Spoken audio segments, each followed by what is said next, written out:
Postman Pat's Treasure Hunt.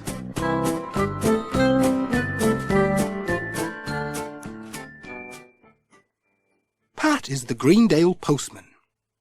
Every day he drives his red van up the valley, twisting along the twining roads, up and over the hills far away, down narrow lanes and tracks to farms and cottages, by village, school and church, along by lakes and streams. He goes all over the valley. Everyone is glad to see him. He brings letters and cards, newspapers and magazines. He brings football pools and catalogues and bills and birthday cards and parcels full of who knows what. He also brings a smile, a joke, or a chat, news of the valley and who's doing what. He's cheerful and friendly and brightens every day.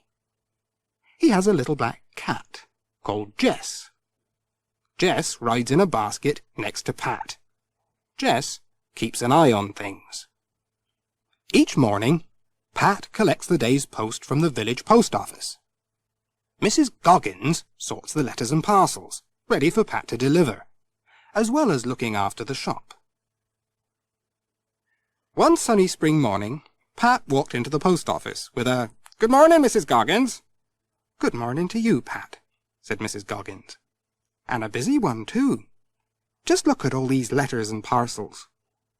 "And most of them for young Katy and Tom Pottage, it seems," said Pat. "Well, of course, it's their birthday," said Mrs. Goggins, smiling.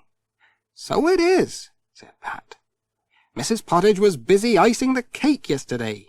Aren't they lucky? How excited they'll be when they see all their cards and parcels. I'd better be on my way. They'll be looking out for me. Goodbye." "Goodbye, Pat." Pat began the day's round. His first stop was at the village school.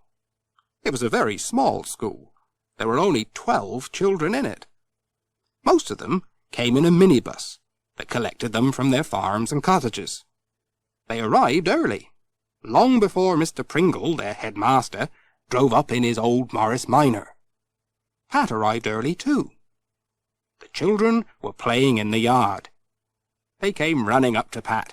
Each one had something to tell him, and Pat usually had a joke to tell or something to tease them with. Bill Thompson was the eldest, and it was his job to look after the school's letters till Mr. Pringle arrived. This morning, someone gave him a push, and he dropped the letters right in a puddle. The ink began to run. He wiped them on his shirt and made a lovely inky pattern all down his front. Sarah Gilbertson was showing Pat a fossil so he didn't notice. Then Sarah and Lucy Selby asked Pat if he was good at hopscotch, as they just had new lines painted in the yard. "Well, it's a long time since I played," said Pat doubtfully. He had a try anyway, and he was quite good at it, but it made his postman's hat joggle up and down. He was enjoying the hopscotch so much that he almost forgot the time. "Good gracious," he said, looking at his watch. "I'll have to be off. The post mustn't be late, not today of all days." "What's special about today?" asked Sarah. "Wait and see," said Pat. "Cheerio, I'll see you tomorrow." A little further along the road, Pat turned in at the gates of Greendale Farm. As soon as they heard Pat's van, Katy and Tom Pottage came running out to meet him. When they saw the pile of letters and parcels in Pat's arms, all for them, they couldn't wait to open them. As they're twins, it was a double birthday. Mrs. Pottage came out with a pair of scissors, and they sat down on the grass and snipped their parcels open. They had some lovely presents, but Katy didn't seem pleased with hers. "What's up with Katy?" said Pat. "Oh, she's wrong side out today," said Mrs. Pottage. "She's lost Sarah Ann." "Is that the little doll she takes to school?" "She takes it everywhere," said Mrs. Pottage. "She's lost without it. I don't know what we'll do if it doesn't turn up." "Oh, it's sure to turn up somewhere," said Pat. "Well, the trouble is it could be almost anywhere," said Mrs. Pottage. "We went to see Aunt Alice yesterday and called at ever so many places on the way. She could have left it just anywhere." "I'll look out for it," said Pat. "You never know. I might spot Sarah Ann in my travels. I'm good at finding things. Poor Katy. She does look sad. I'll do my best. Don't worry now. Cheerio. Pat was on his way again in his red van. He told Jess about the lost doll. Where could Sarah Ann be? Jess looked thoughtful and kept a sharp lookout for any wandering dolls as they travelled from farm to farm. He could catch mice in the dark, so surely he could catch a doll in broad daylight. The next stop was the church. The Reverend Timms had heard Pat's van coming and was looking out to see if there were any letters today. There was a card for him from his Aunt Joan on holiday in Mallorca. Pat told him about Katy's lost doll. "She could have left it in church," said the Reverend Timms. "She always brings it. Seek, and thou shalt find. Let's have a look. Mind your head." They searched among the pews, looking under the seats, lifting hassocks, moving piles of hymn books, creeping about and popping up in unexpected places. There were so many places to look in a church. At last, the Reverend Timms did find something, but it wasn't Sarah Ann. It was a lady's glove. "Let me see. I think I know that glove," said Pat. "Look, it has letters sewn inside. D.T. Dorothy Thompson, that's whose it must be. I'll take it along for her. She will be pleased." "Well, I hope Katy's doll does turn up," said the Reverend Timms. "Let the Lord guide you, and all will be well." "Yes, we'll keep looking till we find it," said Pat. "Thanks for helping. Goodbye." Pat drove up the steep hill to Thompson Ground. Mrs. Thompson was surprised when Pat gave her a glove with her letters. "Well, I never," she said. "Where did you find my glove? I've been looking everywhere for it." Then Pat told her about Katy's doll being lost. "We were looking in the church for it, and the Reverend found your glove instead." "Well, Katy and her mum did call in for a cup of tea on Monday. She could have left her doll here. Perhaps it's under a cushion. We'd better have a look." They searched everywhere. They lifted cushions. They looked under chairs and behind chairs. They peered behind the television set and amongst the coats that hung on the back of the door. They even moved the sideboard out from the wall to see if Sarah Ann had slipped down the back. It was no good. They didn't find Katy's doll. But Mrs. Thompson found a knife down the side of a chair. "That's Ted Glenn's knife," said Pat. "It's his rabbiting knife." "Goodness knows when he left it here. He hasn't been here since last Christmas," said Mrs. Thompson. "I'll take it along for him," said Pat. "He will be pleased to have it back." "I hope you find Katy's doll," said Mrs. Thompson. "We'll keep looking. See you tomorrow. Cheerio." "Cheerio, Pat." Pat drove down the steep and winding road and along the valley to Ted Glenn's cottage. Jess kept a sharp lookout for the lost doll. "What a day," said Pat. "We found a glove and a knife, but no Sarah Ann. I wonder if we will find her. I do hope so." Jess twitched his whiskers hopefully. Ted Glenn was delighted to see his knife. He couldn't guess where Pat had found it. Pat told him about Katy's lost doll.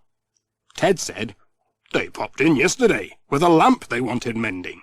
She could have left the doll here." So they went to have a look in Ted's workshop. What a jumble it was! There were things everywhere. All the things that people had brought to be mended. There were toys and television sets, cookers and cake stands, bikes and roller skates, farm machines and house machines, more than you could count. Goodness knows when Ted would mend them all. Likely enough, most of them had been quite forgotten by their owners. And what a dreadful place it was in which to seek a doll. There were so many things that they could hardly move. They lifted things, they fell over things, things fell on them, they moved things, they pushed things, They looked over things, they looked round things, under things, behind things, between things, beside things. They did not find Sarah Ann. But Ted found a watch that he'd mended then forgotten about. "That's Miss Hubbard's," he said. "She bought it to be fettled last Christmas. Could you take it along for her, Pat? She'll be needing it." "Certainly, I'm going that way." "I hope you find the doll," said Ted. "So do I," said Pat. "I seem to be able to find plenty of other things." Pat drove along the valley to Southland's farm cottage, where Miss Hubbard lives. The mobile shop was already there, and Miss Hubbard was doing her shopping, filling her basket with groceries. She was pleased to see Pat, and even more pleased when he handed her a watch with her letters, though she couldn't guess where Pat had found it. Sam came to see what they were talking about, and to add up Miss Hubbard's shopping. Sam drives the mobile shop. So Pat told them both about Katie's lost doll, but they hadn't seen it. "Poor Katie," said Pat. "And on her birthday, too. I'll buy her a box of chocolates to cheer her up, as we haven't found Sarah Ann."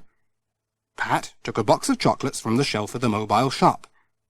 There was something else on the shelf, a squashed-up something that had been behind the box of chocolates. "What's that?" said Pat. "Behind your chocolates?"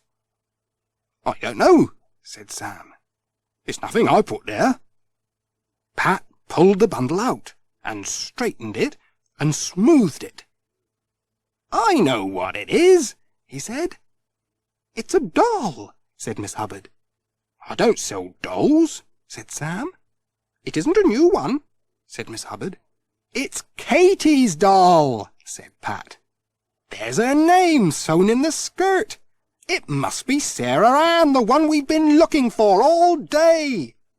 Sam was amazed. "That young Katie Pottage," he said. "She gets everywhere." "I'll take the chocolates anyway," said Pat. "They'll make a nice birthday present." Jess guarded Sarah Ann all the way back to Katie's farm. He wasn't going to let her slip away again. And when Pat arrived at the twins' birthday party with Sarah Ann and the chocolates, Katie smiled properly for the first time that day. She hugged Sarah Ann and Pat and Jess and said thank you to them all. Pat just had to join in the party, and Jess sat beside him. There was tea and cakes for Pat and a saucer of cream for Jess. It was a good party. Then Pat looked at his watch and said, "Time we were going. Goodbye, everyone. Have a good time." "Goodbye, Pat. Goodbye," everyone called, and off went Pat and Jess in their red van.